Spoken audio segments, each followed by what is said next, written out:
Shandon Baptist Church exists to make, mature, and multiply disciples of Jesus Christ one life at a time in the Midlands and beyond. Well, no matter the organization, leadership is needed as a backbone for success. Those in leadership have to have the skills and knowledge to make tough decisions, stand up for what they believe in, and to work through conflict. I'm Dondi Mercer-Plank. Today in our series of great questions, we ask, why is leadership development an essential practice for a growing church? The leader of Shandon Baptist Church, Senior Pastor Dr. Daniel Dickard, I can confidently say, loves to lead. So Daniel, what has it been in your personal life and in your public life in the pulpit that has made you so passionate about leading and propelling others to lead? Well, I love to lead. I can't say, Dondi, that I'm great at it, but I do love to lead. And the reason is because leadership is discipleship. For me, leadership is not about power or position. It's about people. Jesus didn't just gather a crowd. He called and equipped leaders. One of my favorite books, in fact, it's probably my favorite book outside the Bible, is The Master Plan of Evangelism, where it essentially takes the life of Jesus and shows how he led people in small groups, even more so than his mass ministries, that he was always investing in people. So when I lead, I see it as an extension of the Great Commission to make disciples who make disciples. And in my personal life and in the pulpit, I've seen firsthand how good, godly leadership can shape a family, a church, and even a generation. So leading is not just about climbing higher, it's about lifting others up. But another reason, I've been shaped by great leaders. I've had some wonderful leaders around me who have invested in me. They've challenged me, encouraged me, gave me room to grow, and that's a legacy that I want to pass on.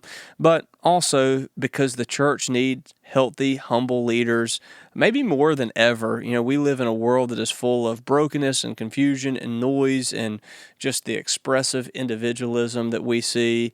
And I think that the church needs leaders who are anchored in truth, full of grace, and willing to serve, not just to speak. Leadership is not about making a name for ourselves. It's about making Jesus known. So, yes, preaching's important, administration, pastoring, but I think that leadership is something that is critical. But if you're going to lead well, you have to follow well, and we all have to follow the Lord. Talk about what you ideate when you say leadership in the church. You're not just talking about the executive staff, right? That's right. I'm not referring to pastors, the executive staff, or those with titles. Leadership in the church is much broader and deeper than that. When I say leadership, I'm talking about any person who influences others, specifically in our context, towards Christ. So leadership is those who have influence. The old definition, I think I heard this from Jim Collins in the book Good to Great, that he said that if you think that you're a leader and that no one is following, that you're just taking a walk. Leadership always has those who are following alongside. So it's influence, but specifically it's influence towards the Lord. It's spiritual influence. If you're helping someone take their next step towards Jesus, then you're leading. You know, one reason for leadership development, really in any organization, is for succession planning. Here, at any time, staff or teachers may be called elsewhere. So why is succession planning key for a church's stability? Yeah, I love that phrase, succession planning, because it's more than just filling positions when someone leaves. It's about raising up the next generation of leaders today so the mission of the church remains strong tomorrow. Ministry should not be built around personalities. It's about building the foundation of Christ, His church, and multiplying faithful servants. So let's think about those in the Bible. Moses and Joshua, Paul and Timothy, Elijah and Elisha. Throughout Scripture, God's people were most effective when leaders were intentional about passing the baton. I've got a story to tell, and I hope that I don't get in trouble for sharing this, but it's one of my favorite people who's been connected to Shandon Baptist, our former pastor, Dr. Dick Lincoln. So Dr. Lincoln was preaching for me a couple years ago when I first came to Shandon, And I shared with him, I said, hey, please, come into the office, the office that I occupy right now. I said, after all, I said, it was your office for so many years. And he responded back. He said, Daniel, it was never my office. He said, it was just an office that I would pass on, and you'll pass it along to someone else. And, what he was saying was just a great reminder that we are all, for those of us who are in ministry, interim pastors. Or if you're in business, you're an interim to some degree. You're always passing it along. And that's something that we need to be reminded of. It's not about us. It's about passing along to the next generation. So succession planning is a safeguard for the church. Life happens. Leaders move on. You have retirement, health crisis, and other challenges. And if we're not preparing others to step in and step up, we leave the church vulnerable to confusion, to decline, or even to disunity. Again, I referenced Jim Collins' book, Good to Great, but he said that the greatest organizations are those that did better when the CEO left because they built such a strong team. If it fell apart when that person left, it probably meant that person was not a good leader, which is just something that's important for all of us to see when we're in leadership. That's good. It is a well-known principle that in numerous sectors of life, 20% of the people do 80% of the work. Why is that rule not God's plan for the church? And how does leadership development guard against burnout for those who are trying to carry the load? Yeah, I think that 20-80 principle is commonly known as the Pareto principle, but I like the 100 to 100% ratio, and that's more of the biblical model. So, I think about Exodus, when you have Moses and Jethro.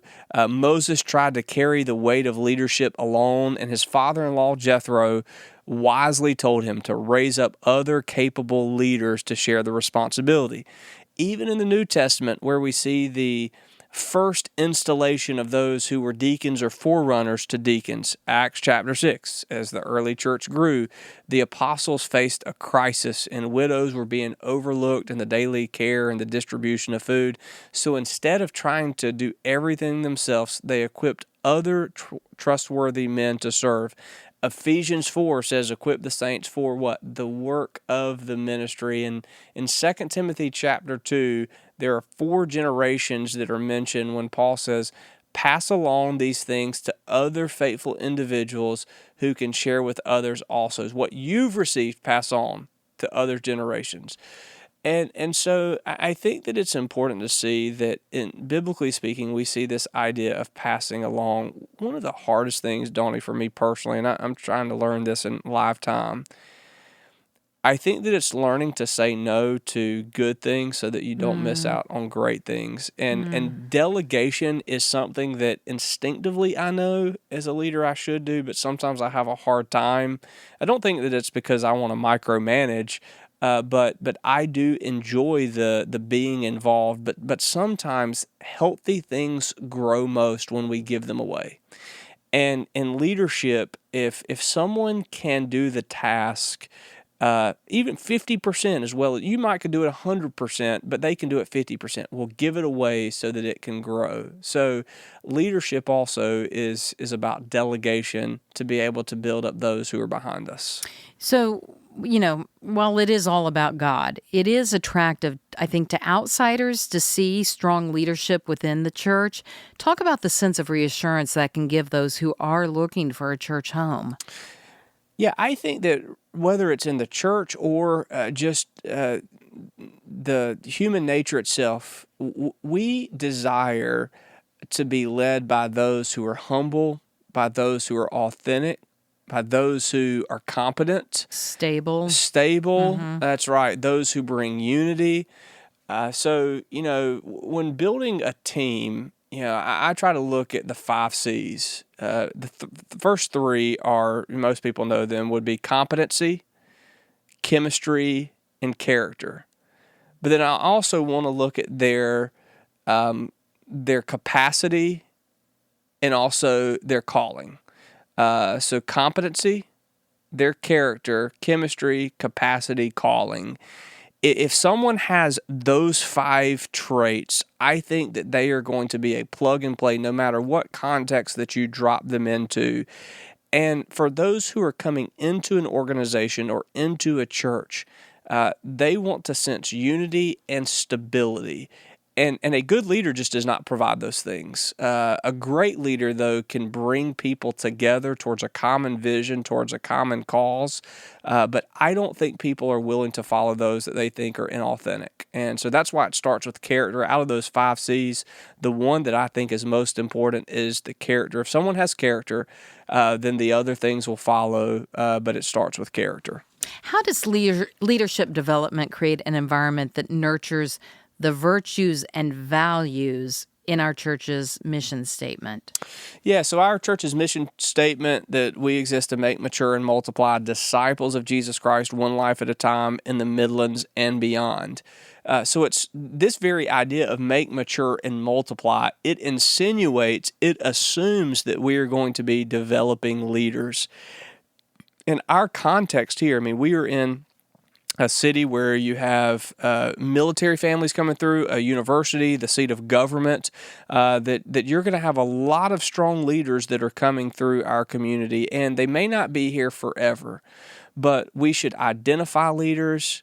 We should then pour into them and then send them out. I think one of the greatest legacies of our church will be building up leaders who ultimately are difference makers for the world. We may get them for a short season, but if we can help develop them and deploy them, then we have played a part in the Great Commission. So in our church's very mission statement, it assumes the idea of identifying leadership, developing them, and then sending them out. Yeah, because you've shared your desire for us to go beyond these walls. You're not just trying to build up those in this building to stay in this building, but developing them to be leaders to help in missions work to plant churches. Yeah, that's exactly right. One of our 10 goals over the next 15 years is to plant 5+ churches. And, if you think about it, Dondi, in the history of Christendom, that every church has eventually folded into another church. You could go all the way back to the 1st century, and some of the greatest churches call it the church at Ephesus,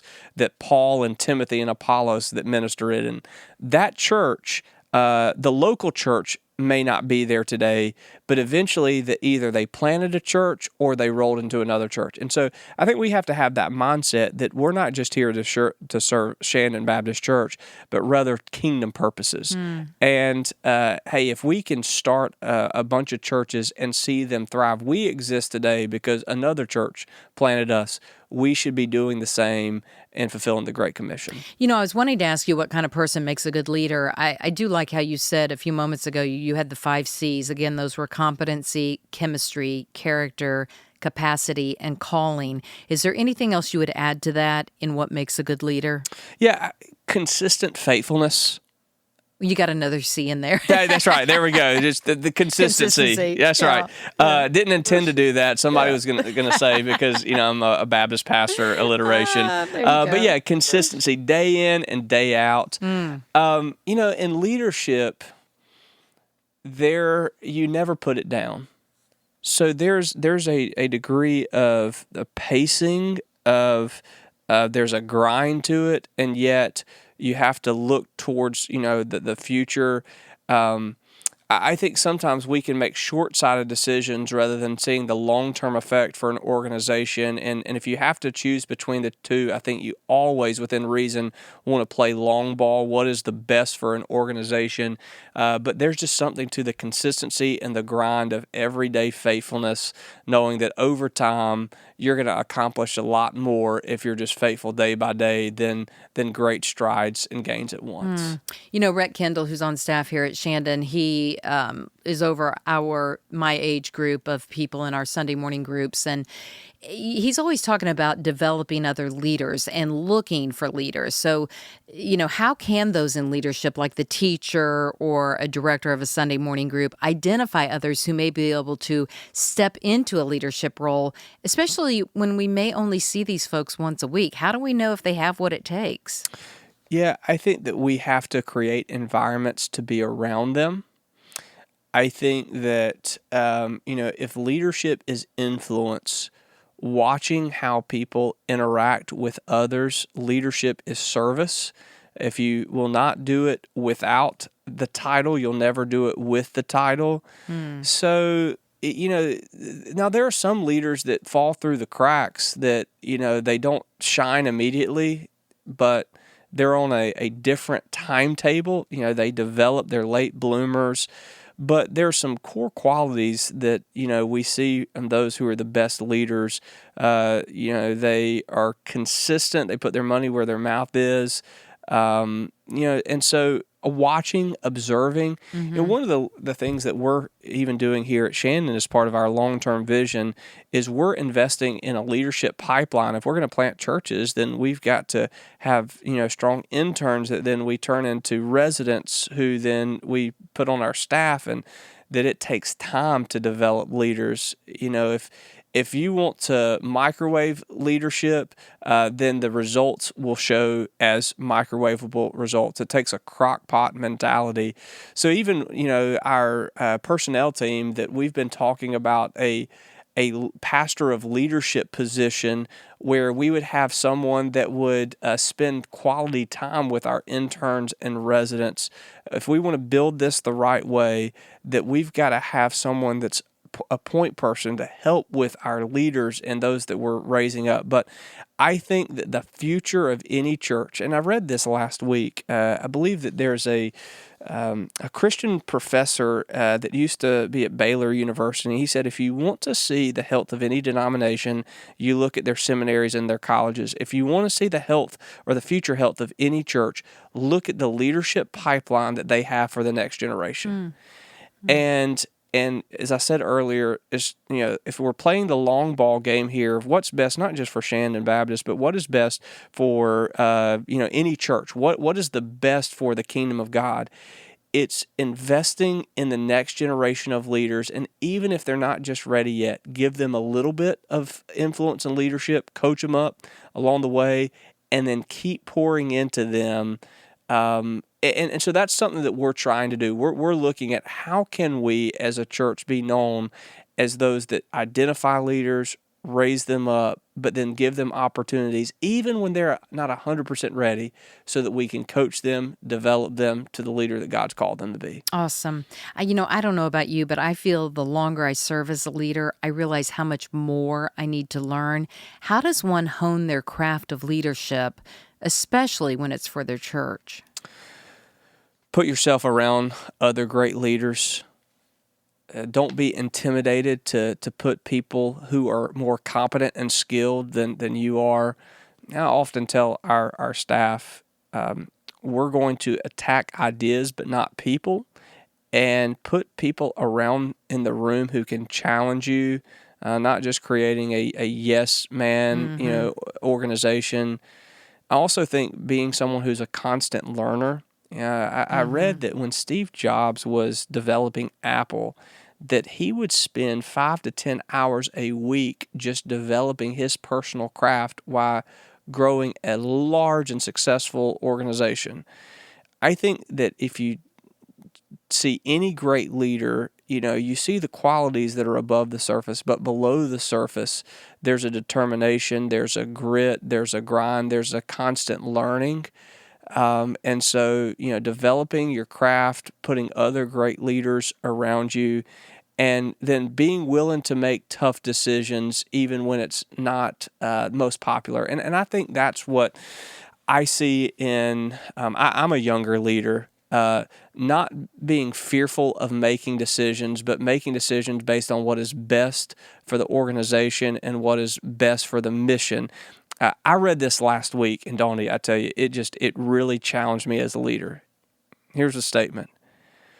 Organizations fail or they grow one financial decision at a time and one personnel decision at a time.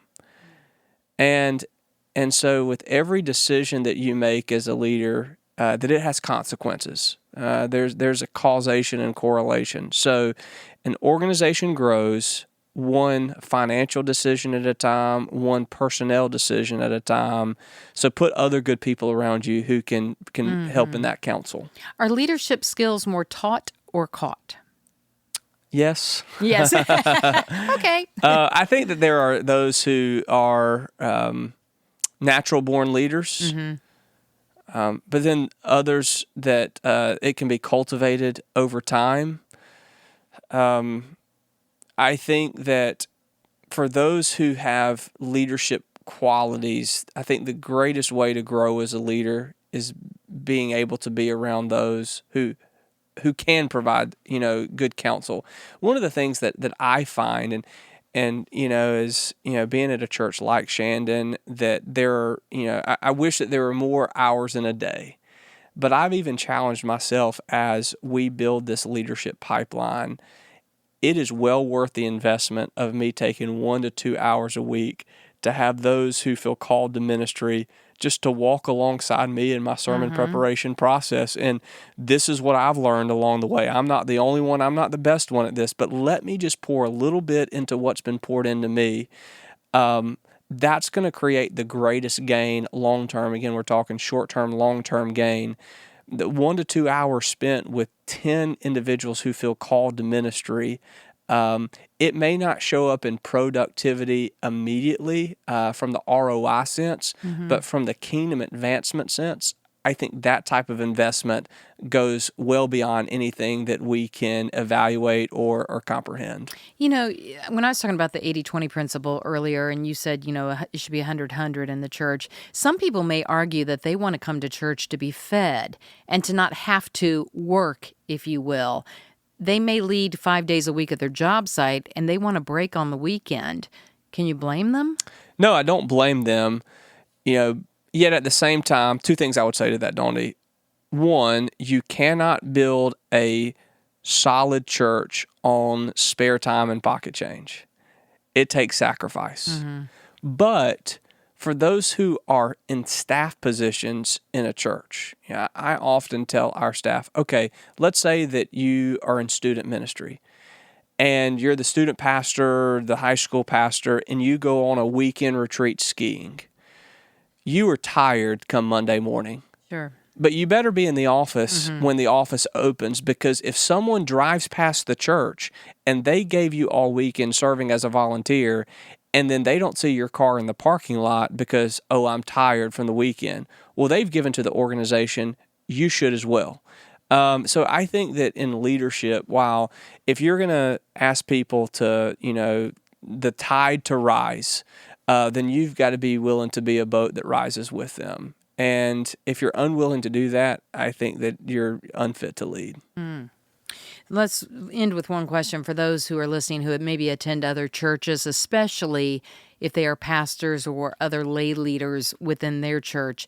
If they know they're weak in leadership development, how can they begin to develop their practice? And I know that's probably a very long answer, but where would they start? So we've been talking about residencies and internships and, staff roles, and somebody may say, well, that's not the church that I serve in, or that's not the organization that I'm in. If you are in leadership and leadership is influence, find at least 1 or 2 people, put them under your proverbial wing, and just invest in them. You be a flowing river, not a dead sea. And just the things that pass it along to them. And, I found that in my own life, the greatest leaders were not those who said, Daniel, we're going to spend 30 minutes talking about leadership.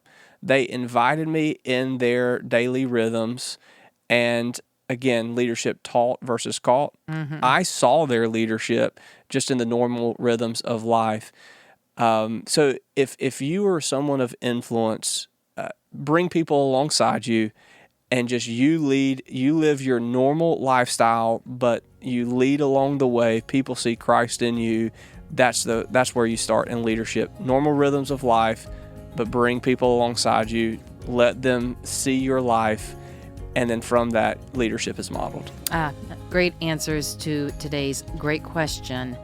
about leadership. So, while church leaders are to take seriously the responsibility to pray for members, it's also critical that members pray for those in the leadership roles. Take time this week to pray for your church leaders and join us Sunday at 5250 Forest Drive in Columbia. We're between I-77 and Trenham Road. For Shannon Plus Podcast, I'm Dawn D. Mercer Plank. And I'm Daniel Dickards, Senior Pastor of Shannon Baptist Church. Signing off. We'll see you next week.